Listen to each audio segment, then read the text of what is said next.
Israeli election results are now all but official, with some 99.8% of the votes being counted, and Prime Minister Benjamin Netanyahu's Likud-Beiteinu political alliance have come out as the largest party with 31 seats. But shocking Israel has been a surge by the Yesh Atid party that came in second.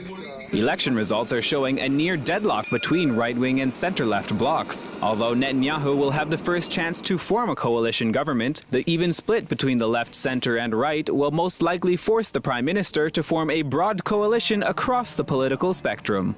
The newest political party on the scene, Yesh Atid, or There Is a Future, surprised everyone by taking 19 seats, making it the second largest party in parliament. Led by former journalist and TV personality Yair Lapid, the centrist left Yesh Atid was only formed last year and won votes on a platform of social reform and promised to abolish military exemptions for Jewish seminary students.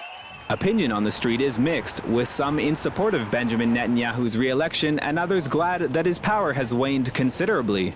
Something will not going to change, so I don't believe that something changed with the Palestinians. I was surprised. I did not expect such results, but I'm quite content because I do not support Bibi.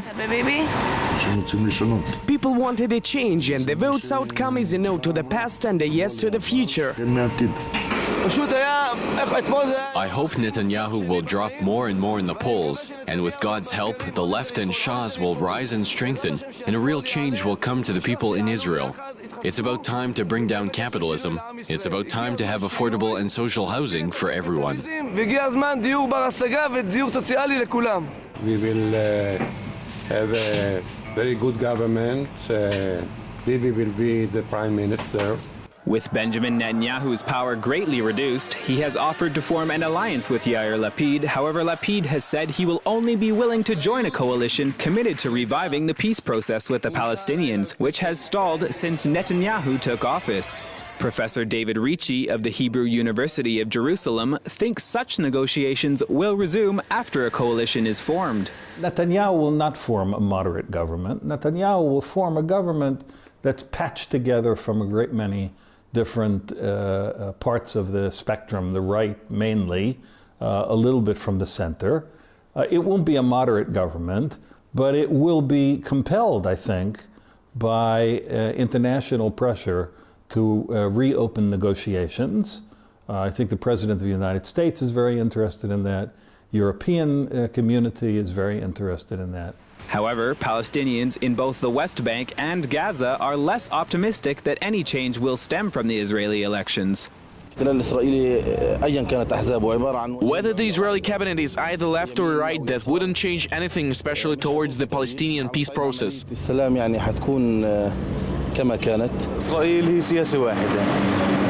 Israel has the same policies, even if the cabinet was left or right. It is clear that the Israeli policies towards the Palestinians are the same. It is suppression policies and racist policies. In a sign that times are changing, though, this election saw 26 women, the most ever, elected to the Israeli parliament of 120 seats. These fresh faces, who make up more than 1/5 of the Knesset, may be able to bring a fresh perspective on the Palestinian situation, which has grown stale in recent years.